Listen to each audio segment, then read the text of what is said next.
So first, thank you so much for having me here. It's really such a pleasure to be at the University of Michigan. It's only my second trip ever to Ann Arbor. The first one was sort of a spontaneous trip when I realized I was connecting through Detroit, and I had some friends in Detroit at the time, and so I said, come pick me up at the airport, I'm on layover, and we came into Ann Arbor for a few hours on the way back to Bloomington.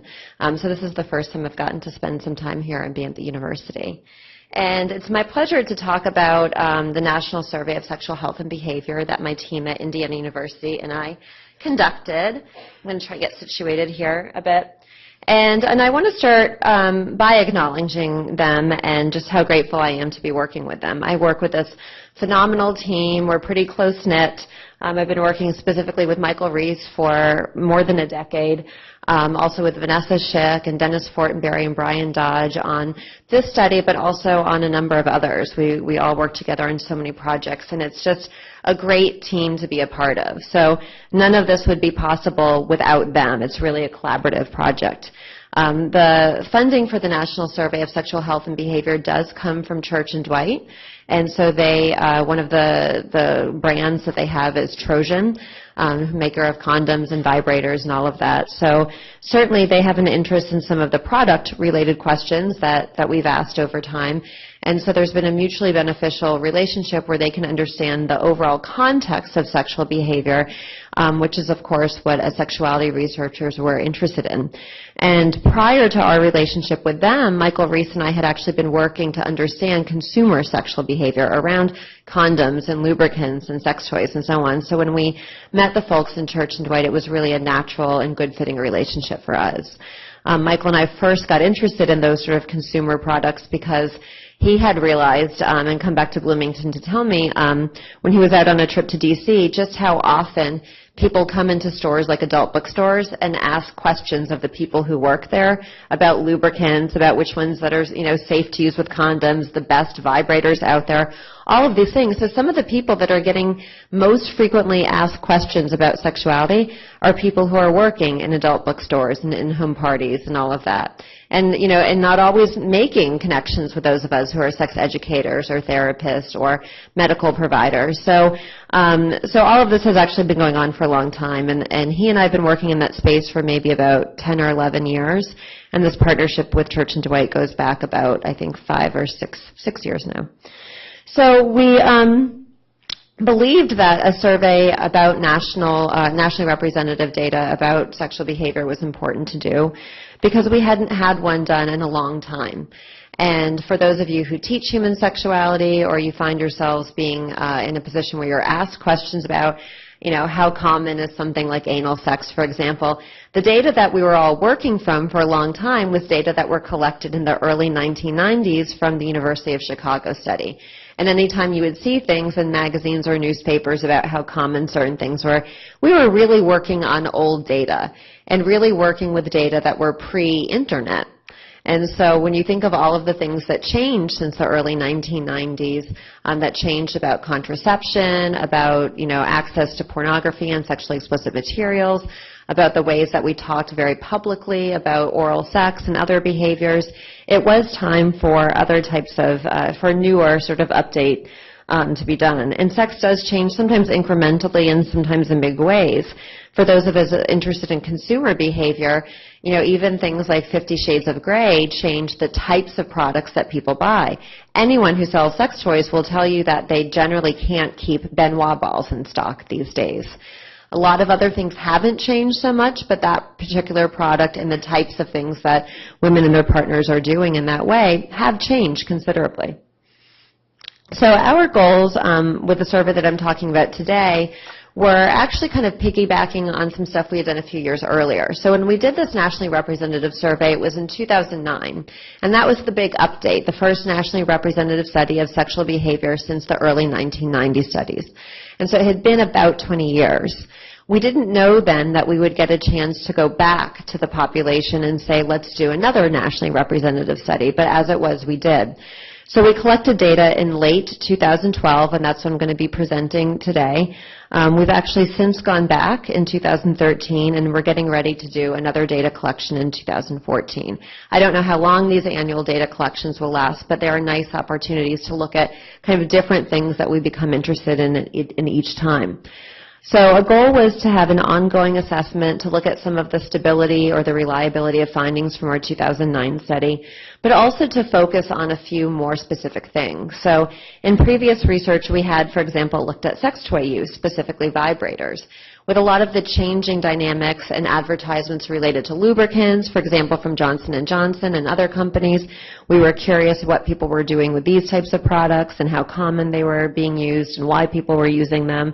But we also wanted to look more closely at a piece of data that we had included in the 2009 survey about pain during sex. And we had included that mainly because we're so used to asking about pleasure during sex, people's ratings of pleasure and satisfaction and whether or not they had an orgasm. So when we were doing the 2009 survey, I thought, we really would be remiss if we didn't ask about pain. And so we did in the single item, and we're not prepared to find the vast figure of 30% of women reporting pain during their most recent sexual experience, compared to about 5% of men. Now, because I have an interest in vulvar and vaginal health issues, I expected to find, at least 10 or 15, maybe 20% of women reporting most recent event pain, but I wasn't prepared for the 30%.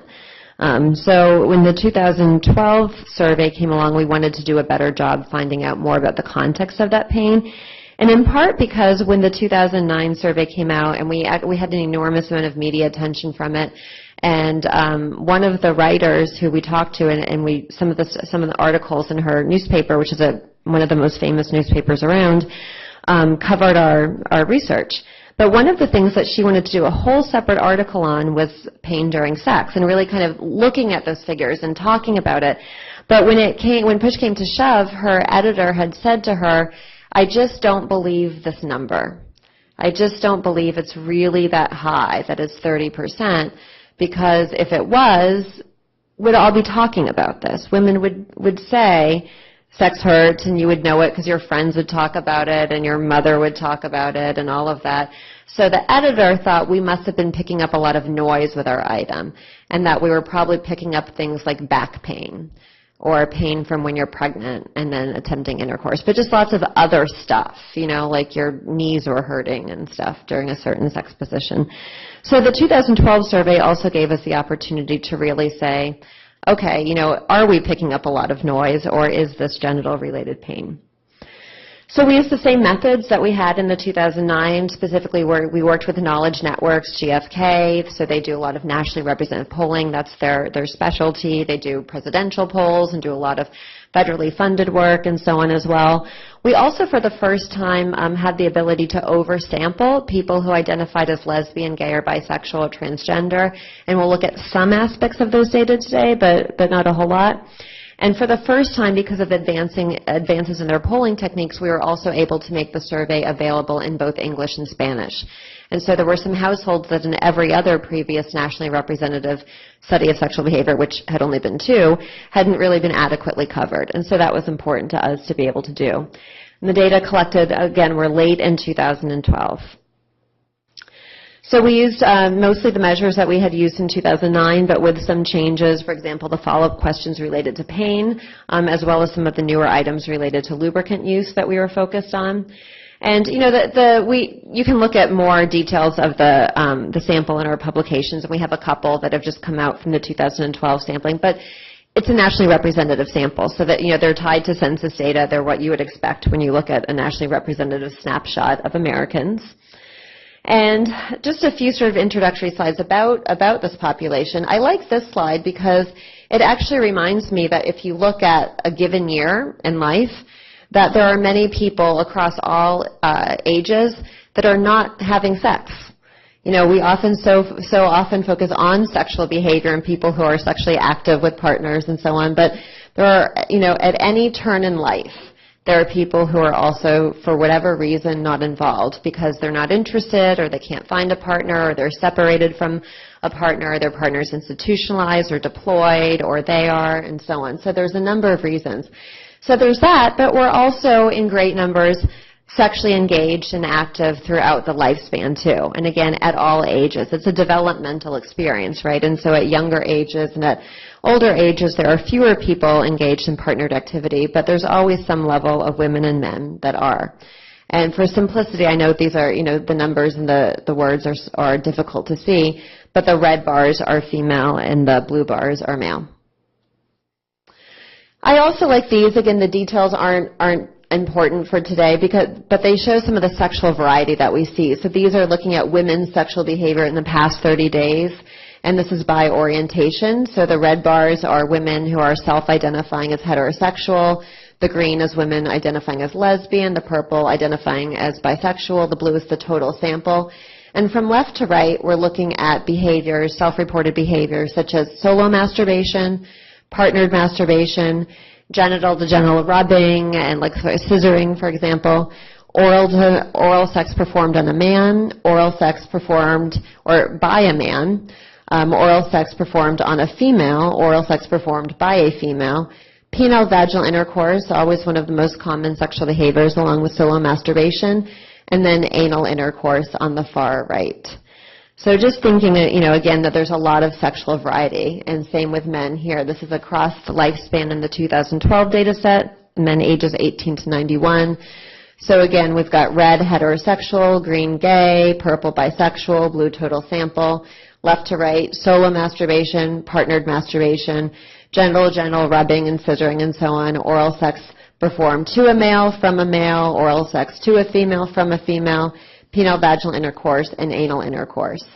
Some of the differences that you'll notice by orientation, though, generally cluster around partnered masturbation.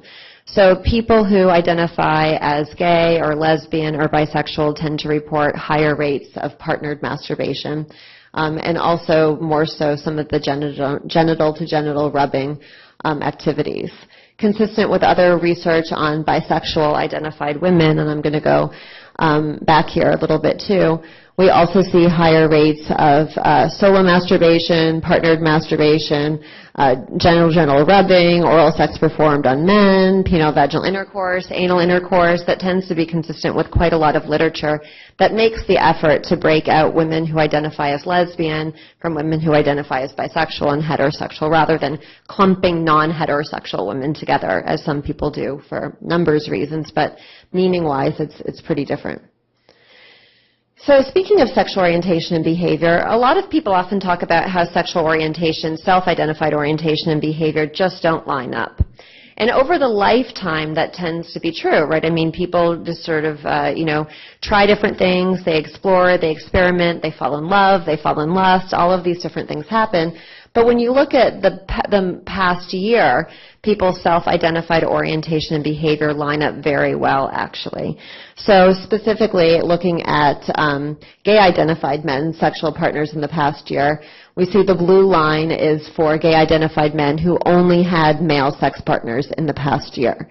At the youngest ages, the 18 to 24, the green line shows the proportion of gay-identified men who had both male and female partners. There were no men in our sample, no gay-identified men in our sample who reported only having female partners in the past year.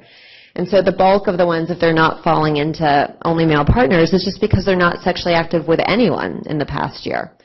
And the same is true for women who identify as lesbian. So we have actually larger amounts in some samples who have no activity with a partner in the past year. But again, you have really just this youngest age group, the 18 to 24, who in the past year were reporting both male and female partners. Mostly if they're sexually active, they're reporting only female partners in the past year. So we're going to talk about a few types of consumer behaviors, about lubricants and vibrators and condoms when we think about the ways that people engage in sex for pleasure and also in protective ways. And so lubricant use is very common. In the United States, we have about 2/3 of women and just a bit more than that for men that have used lubricant. That's more than the numbers that have used sex toys, such as vibrators, for example. And it's relatively stable. We looked at the same data point in 2008 when we had some data related to vibrator use, and it was roughly around there. So even though there's been a bit of increase in advertising about lubricants, we haven't seen much of a bump in that. The interesting thing about lubricants, though, is that it's used at pretty high rates across the lifespan. So these are ever use rates, but even when you look at recent use rates, you don't see, for example, use only being by older women, which some people believe, lubricant uses for older women, and it's just not true. In our 2009 study, we found, for example, the proportion of women who report lubrication difficulties, not vaginal dryness, but just lubrication difficulties in the act of sex, hovers around 33% over the lifespan, with actually higher rates for very young women and for older women. So, for a number of reasons, younger women may be having more difficulties. Some may be kind of rushing into sex and being anxious or having very long sex, and some of it may be related to hormonal contraception as well. This is also looking at the percentage of adults by gender who have used lubricant at specific time points. So on the left is ever used. In the middle we have the past year, so hovering around 40-odd%. And then in their most recent event, we have 19% of women and 17% of men who use lubricant the most recent time that they had sexual activities with a partner. Not necessarily intercourse, just partnered sexual activities, which is pretty high, actually. You're getting closer to the rates of condom use, and vibrator use is far less than that. The type of lubricant that they're using, and we had various definitions depending on what we were looking at. Most people are using store-bought lubricants, but saliva is also really popular, so people are still using spit pretty regularly. For people who are interested in things like vulvovaginal health and yeast infections, that's really relevant to think about. Giving research actually from the University of Michigan that's looked at the interactions of saliva in the vagina in women who have more recurring yeast infections. But people use a number of things. So, for example, 3% of people at the most recent sexual event used Vaseline. 2% use lotion. 2% use oil, like a cooking or baby oil, and 1.5% use massage oils. And when you start thinking about things like condom use, that becomes, really important to think about. Not all of these people were using condoms, but some were. And, we don't know in terms of what their, possible irritation issues might have been, but oils are not always well received by particularly female genitals. Looking at the percent of past 10 vaginal intercourse events, we asked people to estimate, thinking about the last 10 times that you had vaginal intercourse, about how many times do you think that you used a condom? And you have these really high estimates for younger people, but they drop off very fast when you get to the 25 to 29-year-olds. And that's consistent across our studies now at this point. You always have higher rates. We tend to have these really big numbers. Actually, if you include adolescents, it's even higher. The adolescents tend to be the best condom users, whether you look at the most recent event or this estimate of past 10. They're just much more consistent about their condom use. And once people get into using contraception and longer relationships and a whole host of things, they're less likely to report condom use. And that's not just with stable partners. That's even with partners who they've just met, who they don't know well, who they classify as a casual partner. And so particularly for people in their 40s, 50s, 60s, 70s, who have a partner who they have just met, they are very, very, very unlikely to use a condom. In terms of vibrator use, we've seen a little bit of a bump in the past few years. So when we collected data in 2008, we saw, so the 2008 study was actually 18 to 60-year-olds. It was just kind of on enhancement and pleasure and product use like vibrators.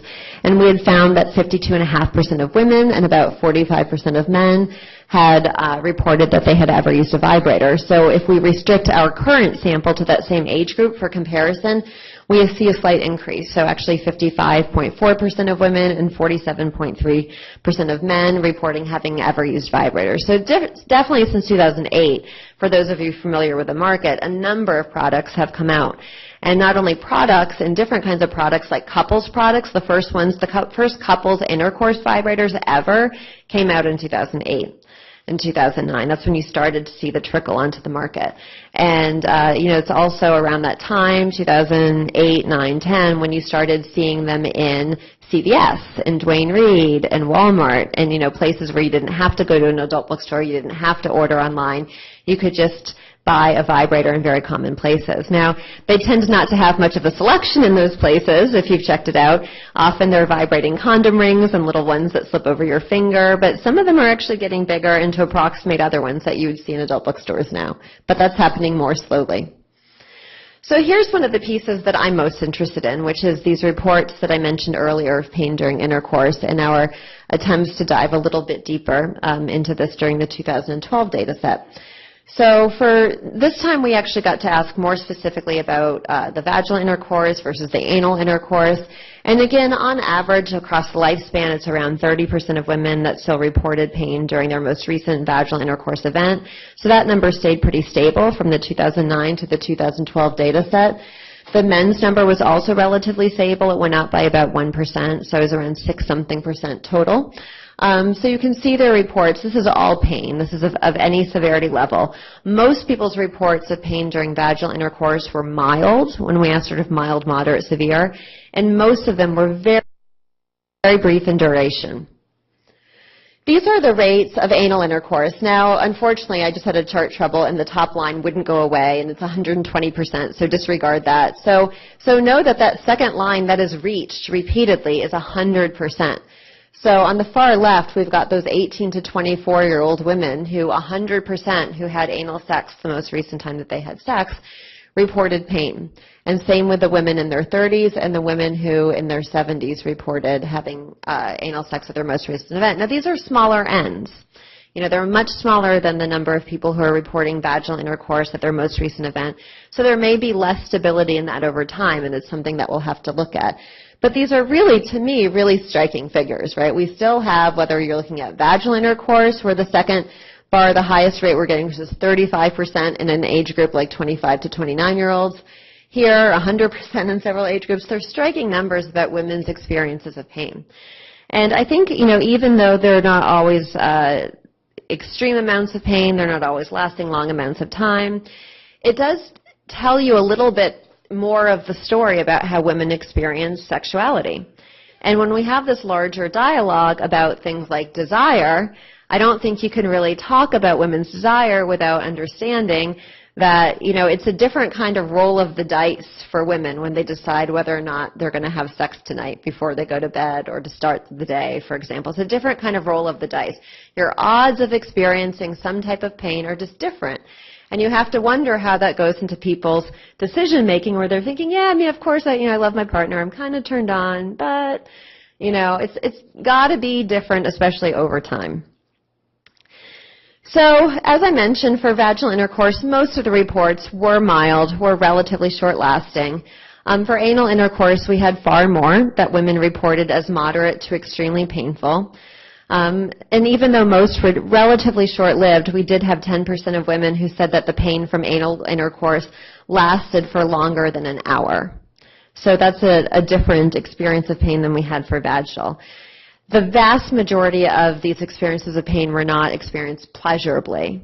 Some were, and the women, we had some open-ended items, and the women talked about maybe the pleasure of pain at initial entry in vaginal intercourse, for example. But for the most part, they did indicate that this was something that they wanted to stop.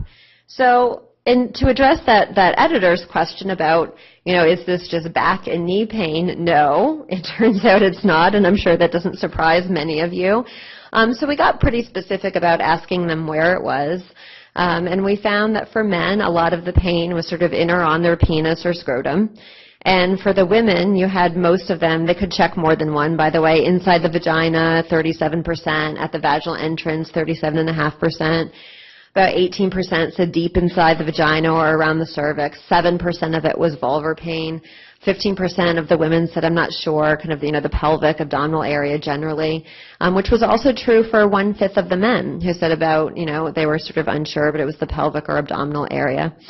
And so, you know, so the pain is sort of varied, but it is genital-related pain. They were not endorsing things like back and knee pain for this.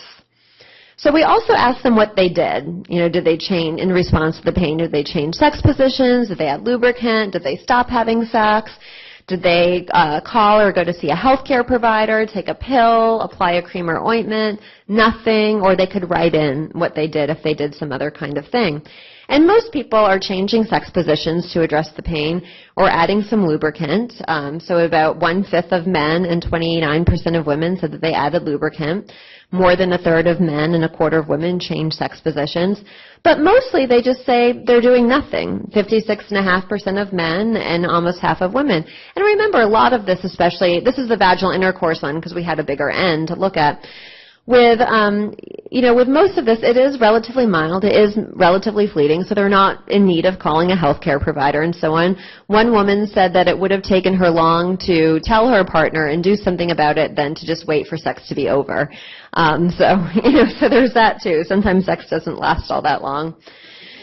We did ask if they told their partner or let their partner know that they were experiencing pain during sex, and we found that about 40% of women and 2/3 of men for vaginal intercourse pain did not tell their partner that they experienced pain, and about 30% overall of the women and men who experienced pain during anal intercourse also did not tell their partner. For the most part, in examining their open-ended responses, it was because they didn't want to ruin the mood, they didn't want to offend their partner, they just accepted it. They said this is just part of sex. Sex hurts. There were a lot of things, particularly for the women, who talked about ways that sex was also being used, as a kind of a reassuring type of experience anyway. So they would say things like, well, he had found out that he had cancer, and I was like really just trying to, connect and make him feel better, so, my pain didn't matter. So there was a lot of that kind of thing. Or he had recently broken up with his girlfriend, and, I was reassuring him. So there was this sort of interesting use of sex as this, connecting and giving experience for many women, and so their own experiences of pain were not something that they wanted to bring into the occasion. Or if they felt that their male partner was stressed about something, they often didn't want to bring up their experience of pain. Now, one of the things we've been excited to look at, but this was also such a tricky thing to look at, and I know we didn't do it perfectly, but we worked very hard to do it well enough, is we wanted to understand more about how people structure their relationships. And so I worked with Charlie Glickman, for those of you who know him, who's out in San Francisco and connected with Good Vibrations, and who's just fantastic and is so smart about things about, open relationships and monogamy and polyamory and all of this. So I said, Charlie, we've got room for like maybe 1 or 2 items, maybe 3 if we can really stretch it, because our surveys, essentially the cost comes from how long things take. And so I said, how can we ask these things pretty concisely? And I sent him some items that I worked pretty hard on, and then he went back and forth with me on refining them. So there are a few ways we ask these questions. And first, we asked them just how they would identify their relationship. It could be, as you see here, entirely monogamous, and we said what we meant by that, as far as they sort of had agreed to and, and lived, they had agreed to not have sex with anybody, not be sexual with anybody else, and that they, and as far as they knew their partner, had stuck to that. Or they had agreed to something, to a monogamous relationship, but they suspected their partner had not been monogamous in that agreement. And this was really actually looking at the past year of their relationship. Or they were in an open relationship, which we described, where, one or both of them could be sexual with others. There was also something else which they could describe. And some of the examples of that, one man, for example, wrote in, well, my girlfriend's a stripper, so make of that what you will. One woman said that, they had agreed to be monogamous, but every now and then, her husband would let her give a blowjob to a male friend. It had only happened a couple times, but, there were sort of like these free passes that sometimes came up. So we looked at this by self-identified orientation. So for people that were actually living with a relationship partner, which we thought was some maybe degree of like commitment to this relationship, certainly not the only one, but for what I'm presenting today, this is what I'm showing you. So looking at the people who are living with their relationship partner who identified as heterosexual, as you can see, about 90% of the women and men said that they were entirely monogamous, thinking about the past year of their relationship. About 6% of men and 5% of women said supposedly monogamous. Less than 1% of them said that they were in an open relationship, and then very few, again, described as something else. So another option was not discussed. So this, wasn't something that they had come up with. So 4% of men and 2% of women. For men who identified as gay, we had just over half of them say that they were in an entirely monogamous relationship. Almost a third of them said that they were in an open relationship, 9% supposedly monogamous, 5% not discussed, and 3% something else. For women who identified as lesbian, this looks a bit more like people who identify as heterosexual, so 92% entirely monogamous, 4% open relationships, 5% something else, but none of the lesbian women in our sample indicated supposedly monogamous or not discussed. This was discussed, and they had something that it fit into. For men who identified as bisexual, the most common was open relationships, a third. So, and remember, gay men were about a third as well. But they really lumped in big categories in the other ones, too, in entirely monogamous and supposedly monogamous and in not discussed. And bisexual women, you had about two-thirds of them saying entirely monogamous, but 16% supposedly monogamous, 10% not discussed, 4% something else, and 3% open. So most bisexual women in the nationally representative samples that we've done, which is now 4, tend to partner with men, as many of you probably know. And so being, more often monogamous and very often open and some of these are a little bit closer to heterosexual patterns. So what interested me then is, so we had these other items where we said, okay, so after they were able to define their relationship for us, we said, okay, thinking about the past year now about your own behavior, your own sexual behavior, which is true. And they had choices like they could say that they, didn't have sex with anybody else other than their partner. They only, but they did have sex with their partner. They had sex with nobody. They had sex with their partner and other people, but their partner didn't know about one or more of these other people. As Charlie pointed out to me, Charlie was really nudging, saying, make sure it says that, they could know about some, but not all of them. So kind of not full disclosure. And he was right about that. Or, for example, you could say that, I've been sexual with other people too, and my partner knows about all of them. So there are all these different options and so on that they could choose from. And so we looked at that not only about your own behavior, but kind of as far as you know or strongly suspect about your partner's behavior. So we were able to kind of get at these other things. And so when you looked at these people who are in relationships, and when they said over the past year that they had sex with other people, here are the ones who actually, are open about it with their partner. Their partner knows about this. So gay men and bisexual women were the ones who are most likely to say that their partner knew about all of their extra-dyadic partners. Bisexual men were just behind that, around 40%. Straight women, a little bit less so, but still a quarter. But straight men, only 6% of the ones having sex with extra-dyadic partners said that their partner actually knew about all of those other partners. So the straight identified men were the least likely to really share about outside partners with their primary partner. So some of you may remember a study from the University of Texas at Austin from Cindy Meston and David Buss that came out several years ago. It was published in the Archives of Sexual Behavior.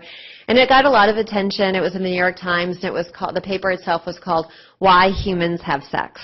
And it was a really neat paper. They had individuals list kind of all the reasons ever in their lives that they had sex, and they were looking really interested in the psychology of the human experience of being sexual, right?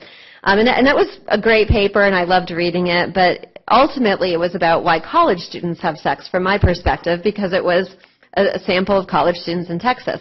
So it was interesting, and their top 5 reasons that they found with these very young 18 to 23-ish-year-olds were attraction and physical pleasure, because it feels good, it's fun, was a common one for men, and to show affection for women. So when the study came out before we did our 2009 study, so now I'm just going to show you some data from the 2009 one that is coming out for us. And it was an interesting opportunity to say, well, across the lifespan, how is this different? Because this looks fun, and it's like a lot of attraction and hormones and pleasure and all of that. But for those of us who are past the college age, we also know that there are a lot of other things that come into play too.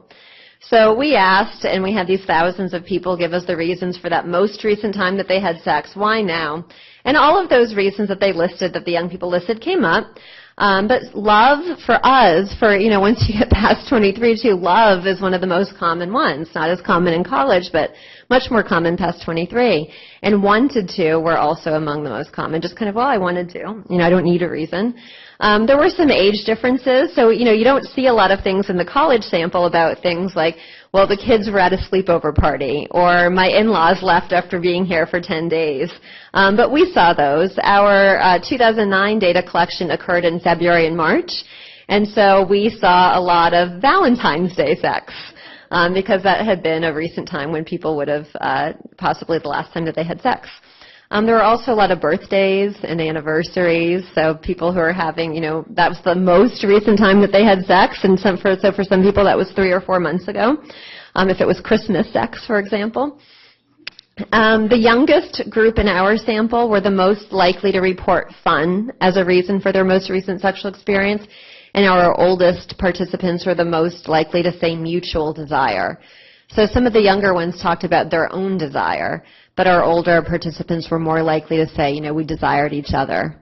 There were some gender differences too. We had women far more likely to be talking about duty and obligation. A lot of women who said, because I'm his wife, or because we're married and that's what you do when you're married.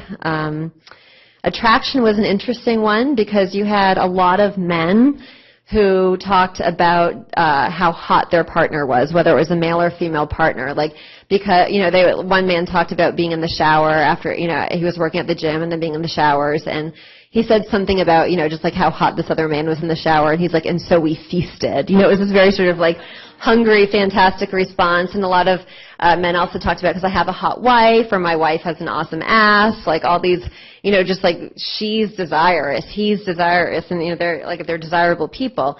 And you didn't have hardly any women say that. Now, I don't believe it's because women don't desire partners in those ways, but it did remind me specifically of some of Deb Tolman's work and how often women don't have or aren't practiced in the language of their own desire. So women more often talked about mutual desire. We also saw sex to get things. My favorite one, I think, was so that somebody's spouse would let them go play bingo. But people also talked about, getting revenge and soothing people. And they also talked a lot about distance. There are things like, well, we're in a long-distance relationship and we only see each other on weekends. I wasn't going to see them until the next weekend. Or, we're in a long-distance relationship and I won't see them till next semester. Quite a few deployment ones. My husband or wife or boyfriend or girlfriend is about to be deployed for 9 months or for a year and a half. And this was the last time that we would see each other for quite a while. So there were a lot of, really fascinating things. A lot of, this condolence thing too. People who had gone through rough times and they just wanted to be there. Sometimes not even for, a romantic partner, but a really good friend. And they felt like this was a way to connect in some way. Now, in the 2012 data collection, we had this other interesting that came up. This was not part of the original plan to ask about people's favorite things about sex, but this is something I've been doing with college students for quite some time because largely I like to point out to my students at Indiana University how often they come in thinking about all the key things about sex are orgasms and blowjobs and things like that, but that actually, people like so many nuanced things about sex, including young people. And so it's been a nice way to show them, descriptions of connection and intimacy and all of that. Although I will say that this semester when I gave them the survey at the start of class, the first few that were coming in, I love to monitor the data as they come in, and I was sitting on the couch and talking to my partner about, the data that were coming in, and I said, oh wow, I said, these first 5 aren't really kind of showing the full nuances. They're pretty gendered. The first 5, or so that came in from the guys were like, orgasm, orgasm, orgasm, blowjob. And then, one of the first that came in from a woman, it was like a paragraph long, and it was like, I love the intimacy and the connection, and I love how he feels when he's holding me tight, and how it just makes me, and it was just like this fantastic difference. Now, as more data came in, it got more complex and nuanced, but the first few were just fantastic to look at. So, but what happened was, the survey just kept getting changed. We have a big group and everyone wanted to add things and so on. And we finally thought we had a pretty final survey, and then somebody wanted to add some items in the end that included things like, that were kind of problem focused, like, are you on antidepressants and, health problems and this and that. And I just looked at this, and I was in charge of the survey, and I was like, that's a downer. I was like, I don't want to end a survey like that. And so I was really just trying to find a way to make it a pleasant experience, at the end there. So I thought, well, I'm just going to ask these people what their favorite thing is about sex, because that works well with my students, and it'll be a nice way to end this. When everyone saw the data, when they came back, they're like, what is this? Like, Debbie, what did you do? But I love these data, and I hope that you'll like some of these too. You get all the things that you would think about love and kissing and orgasms and pages of all of those things. But you also get some other things that, to me, when I look through these, they remind me of the richness of human sexuality and what it is that a lot of us study beyond just the numbers, right? So, and these images, by the way, are from the Kinsey Institute collections. So here's what some of the women said. Feeling completely loved, like I was the only person in the world he wanted to be with. Getting the chance to actually do it without the 3 kids bothering us, that's the biggest problem, worrying that one of the kids will walk in. And these are the realities, right, of the people that you all work with. These, I'm sure, resonate with many of you. Before my husband passed, he just made me feel good. I miss the way he would make me feel. It's an expression of our love for each other, and it's fun, and each of us love to have an orgasm. She is 77, and I am 83 years old. I've had a lot of experience in my life. I was married, also had male partners, then became a lesbian and had female partners, and have been in this relationship for 21 years. This is terrible, but I cannot think of a thing. This is just part of my job, being married. I usually plan my grocery list. We had several women with a version of that. We had no men. Doesn't mean they don't feel that way, but in our sample we didn't. I like how it makes me feel young and how I can help please my husband. For the men, some examples. Again, pages and pages of orgasms and love and connection and all of that and kissing. But some other ones. Getting off, duh. I'm only 18. Fuck it or suck it. I don't care. Which I love because it feels so 18 to me, I like the intimacy of a partner, loving and feeling loved, hugging, kissing, touching, sharing. At 83 years old, I sorely miss having a partner, but that's no longer an option. Feels good, of course. Bonding. Occasionally children happen. I am 65. Kissing my wife is about it for me, and a pat on the butt now and then. Any more, and it would probably kill me. I've been married for 40 years. My wife and I had sex last in 1999. I miss it. She has no interest at all. We don't kiss or even touch very much and don't sleep together. I masturbate often because I will not have an affair. We had a number of men who talked about this last time being 5, 10, 20 years ago, even though they still had a spouse. And we had some who talked about, going to a brothel once a year or otherwise compensating with an affair. But we also had quite a few, like this one, who are just experiencing that. Making a baby. Being with my partner and spending time with him, having him close to me and the excitement of orgasm with him. We both enjoy my muscles and being manly together. It is a very pleasant habit we started 40 years ago. It makes the marriage better. Makes you feel like your life is worth a little bit. That's my favorite one. So these are just small peeks into the data. This, especially the 2012 one, is actually a pretty massive data set. And, like we would see in other big data sets, you see that sexual behaviors are diverse. And just as reminders of that first slide, every age group has a sizable number of people who are sexually active that year, but also those who aren't. And that product use, including condoms and lubricants and vibrators, are commonly used, and things that I think more of us should understand more about, especially, and ask about, especially if you're working in a clinical situation, what people are using and making sure that they're using products like that in safe ways. Or if they're, using condoms or not using condoms, that they understand what they need to about that. Of course, that sex doesn't have to hurt, but we can see here that it very often does. And I think, there's a lot to think about here, especially for women, about some of the reasons that they engage in the behaviors that they do. And, it's perfectly fine, right, if you want pain as part of sex or if you just accept it and that's part of the fabric of it for you. But if you don't want pain, then it's also helpful to be able to know that there are resources available for you, whether they're educational ones to learn how you can adjust your sexual repertoires or whether they're, therapeutic or medical ones as well. But also how much we're lacking in terms of understanding the communication and the lack thereof. So one of the things that one of our PhD students now is doing is actually trying to understand how things like female genital self-image and also the words that people use to talk about genitals may, interact with actually our willingness to talk about it, whether it's to a partner or to a healthcare provider. So thank you so much for your time. And yes, that's me as the head of the clitoris on a vulva fountain. So thank you.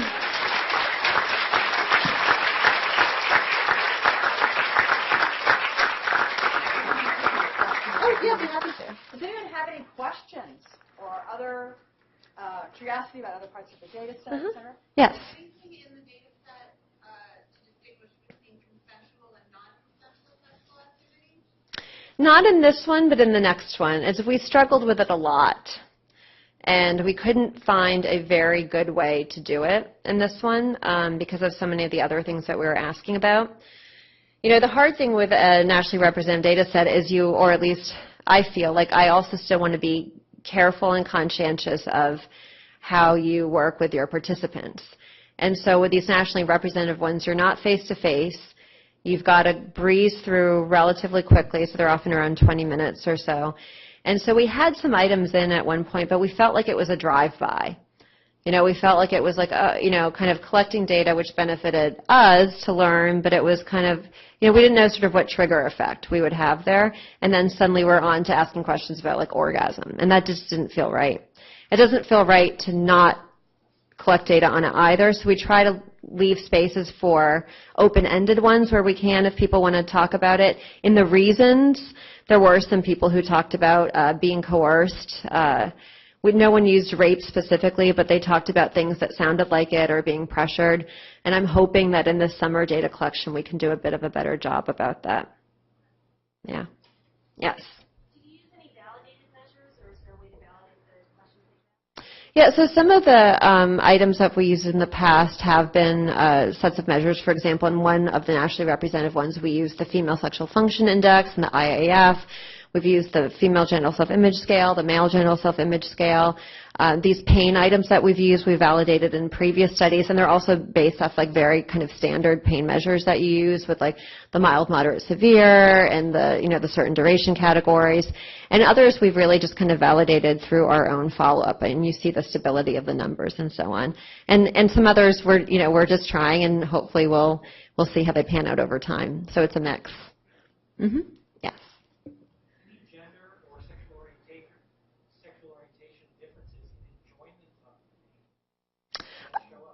That's a good question, and I don't think we actually can adequately answer that in this data set because because the two primary things that the pain items are hinged off of or skip patterned off of are vaginal intercourse and anal intercourse. So penile vaginal intercourse, and then for the anal, our N is already really small, so to split it up then by gender and orientation isn't going to make it workable. Mm-hmm.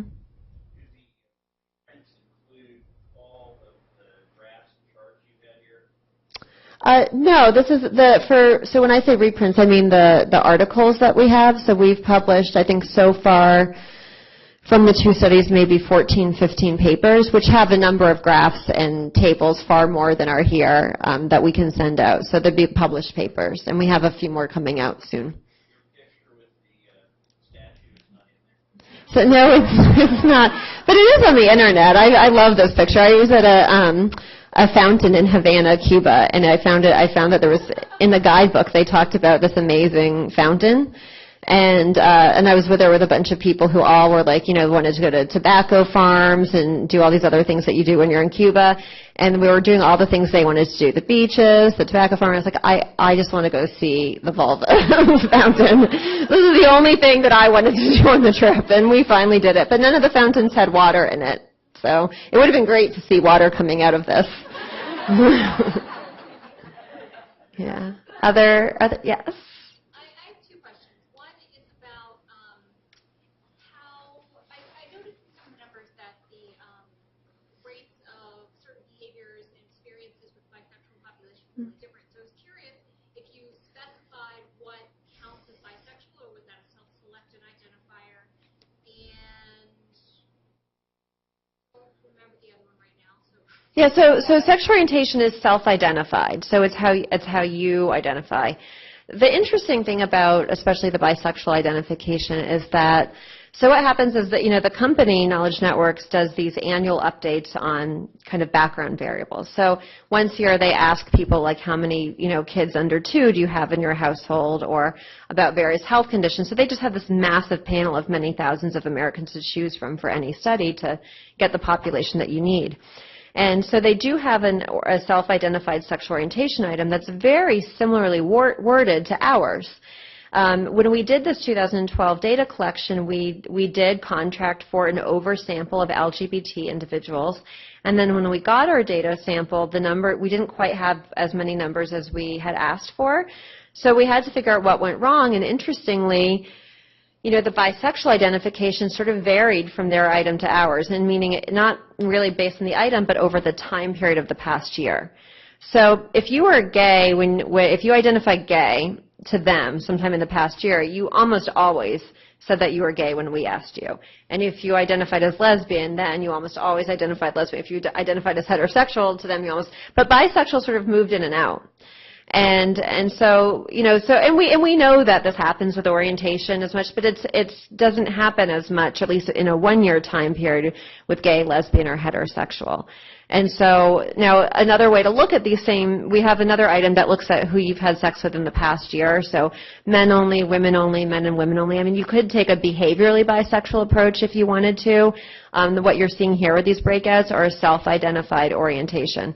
We have some other papers coming out that look at, for example, regardless of what your orientation is, the types of behaviors that occur at the last event between 2 women, or the last sexual event between 2 men. So we also have some other things where we're looking at just like gender partnered issues, regardless of how people identify. There's a million ways to kind of work with the data. And I remember my other question. Mm-hmm. In the data you collected about intercourse, was that specifically anatomical intercourse, or that was using other kind of toys? Yeah, so this is penile-vaginal intercourse or penile-anal intercourse. Mm-hmm. Yeah. Although there's a whole other toy section where we ask about all kinds of things that people do with toys. Was there? Okay. Yes. Did you think about in your next study opening it up to like pansexual, just not using bisexual?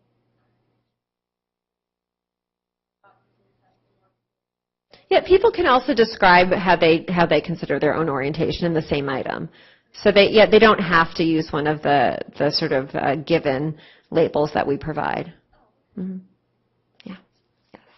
So in the data collection, were there any questions around history of sexual abuse along with the correlated 30%? No, and for the same reasons we talked about earlier, we just did not get into sexual abuse and so on in this. It just felt way too inattentive to them. Not that we won't do it in the future, but with the number of things that we really had to ask about, it was sort of like bringing all this up and then goodbye, thanks for taking the survey. It just didn't feel good to us. It's important, and I think in the next one we're really trying to figure out how do we make enough space to do this well and to do it in a caring way.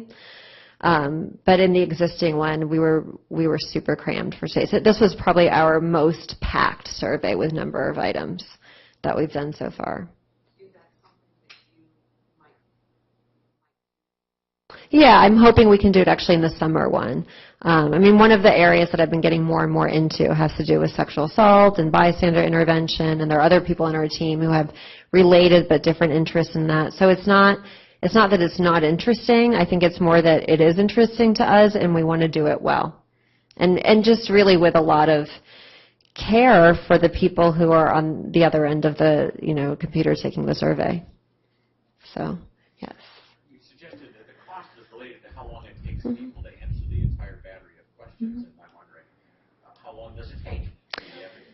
It depends. It's kind of, because it's all skip patterned, right? So if you've engaged, if you had pain, then you get all those follow-up questions of pain, and if you don't, so it's really kind of an overall thing of thinking about, you just got to do your best to balance it. And some of it you're informed by what happened before. So we know from 2009 that about 30% of women had pain and about 5% of men did. So I felt like I could push the pain a little bit. It would make the survey a lot longer for 30% of women, but it only made it longer for 5% of men. So you kind of got to know and estimate the best that you can. Now, when they pilot it, you kind of get some rough figures on, it's really an average that your cost is based on, so it's not a per person. You might have some people who who take the survey in 5 minutes because they've done almost nothing. So they're not going to get many of the follow-up questions, which is also the nice thing about being able to do this online, because you don't have to burden people with like, turn to question 102 or something. Whereas other people were probably taking this for 25 or 30 minutes at the longer end. Yes? How robust do you think your 90% monogamy figure is? How reliable? Yeah, how robust is it? I think it's pretty reliable. It's past year. It's not lifetime. It's not lifetime of the relationship. It's past year. So I think that's the key number with that. I mean, I think given the opportunity to have more space to get more details, and if you looked at like the life of that relationship or marriage, I think you'd see really different numbers. But I think over the past year, especially when you see over the past year, a lot of people aren't even having partnered sex. And for some of our other people, they talked about when they did have sex with other people and didn't tell their partner, it was like an annual trip to a Las Vegas brothel. This isn't super frequent for everyone. It is for some, but some of those monogamous people aren't having sex with anyone. Mm-hmm. When you were talking about 100% of the 18 to 24-year-olds, 30 to 39-year-olds, and 70 plus have pain during anal intercourse, was there any indication of if they intended to have it again, or if that was it and they were done with it, if it was something that happens over and over again? Yeah, we don't know if they intend to have anal sex again. What we do know from both of our 2009 and 2012 surveys is that although anal sex is prevalent, meaning in some age groups as high as 40 and 45% of women and men report having ever tried it, it's a very infrequent behavior. So in any way that we measure it, whether you look at the most recent event for total Americans, it's about 3.5% of women say that it happened at the most recent event, compared to the vast majority had like vaginal intercourse at the most recent event, and a lot had oral sex at their most recent event. So it's not only infrequent at the most recent event, but it's also infrequent if you look at a period of like the past 3 months. I mean, you get it very rarely happening. It seems to be something that people try once or twice, or maybe they do it a couple times a year. There are some people who are sort of high frequency, people who are having anal sex, but they're not many.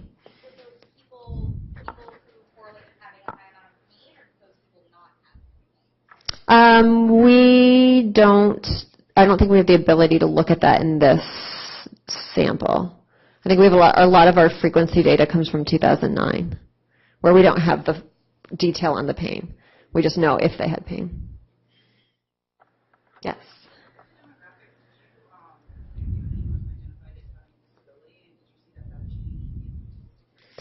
I'm so glad you asked that. So about disability, actually in our 2013 survey, every survey I'm trying to dig deeper into something that's been fairly neglected before. So for example, we had the first oversample of LGBT people in the nationally representative sample, the first time we include Spanish speaker, like predominant Spanish speakers. So in the 2013, we have a whole disability section, and we just got those data, at the tail end of 2013. We've looked loosely at them, but not in really a deep dive kind of way. But it includes, they're based there. So this is like a reliable and valid measure that's used with the government to look at a number of disability issues. And so I'm really looking forward to that, because that's been something that I have a background in working with, certain types of disabilities and have family members with certain disabilities. So it's certainly something that I've felt was important for a long time, but it's not represented in this data set.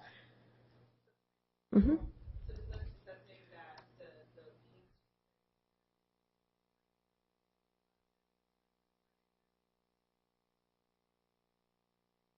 Right, so this is not in a sample that we could break that out by, but the spot of the pain tells us where it is, right? And what we found is it's like all genital pain. So they were understanding that we were talking about, when we talked about pain during sex, they were reporting like pain at the entrance to the vagina and the vulva and stuff like that. But are we breaking this out by disability status, whether cognitive disability or physical disability or, hearing disability or eyesight? No, we're not. Mm-mm. But in the 2013, we can do that, and we still have the pain data in 2013, because I'm not letting that go. Anything else? Okay. Well, thank you for all your great questions. Thank